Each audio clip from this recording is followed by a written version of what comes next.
Hello everyone, আগের পার্টে তো তোমরা দেখলে আমরা মহাপ্রসাদ পেয়ে আইসক্রিম খাচ্ছিলাম। এই বরফটা দেখো, এর মধ্যে আইসক্রিমগুলো ছিল কি ফ্রোজেন ছিল নাকি জানি না, পুরো হাত আরে জ্বালা জ্বালা করছিল। তারপরে দেখো আমাদেরকে আবার জোর জবরদস্তি প্রভুজি গোবিন্দায় নিয়ে চলে এলো। এখানে আমার দিদি আগে থেকে একটা বুফে সিস্টেম প্লেট নিয়ে বসে পড়েছে, সত্যি পেটে একটুকু জায়গা ছিল না। তারপর আমিও নিয়ে বসে গেলাম একটা আমার পছন্দের মতো সব কিছু জিনিস নিয়ে।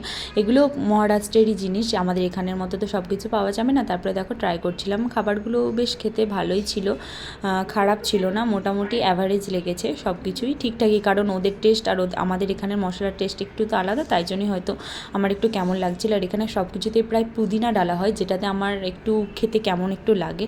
আর এখানে দেখে তোমরা বুঝতে পারছো এটা কি, তোমরা যদি কেউ বুঝে থাকো তাহলে অবশ্যই কমেন্ট করে জানিয়ে, এটা কিন্তু আমি বলবো না। এটাও খেতে ভালো ছিল। তারপরে আমরা চলে এলাম বিচে যাওয়ার জন্য। হ্যাঁ, মুম্বাইয়ের বিচে আমরা এসে গেছি। দেখো আমার এত ভালো লাগছিল, সমুদ্র পাহাড় দুটোই ভালো লাগে আমার ভীষণ, পাহাড় তো বেশি ভালো লাগে। তো দেখা হচ্ছে নেক্সট পার্টে, চলো টাটা।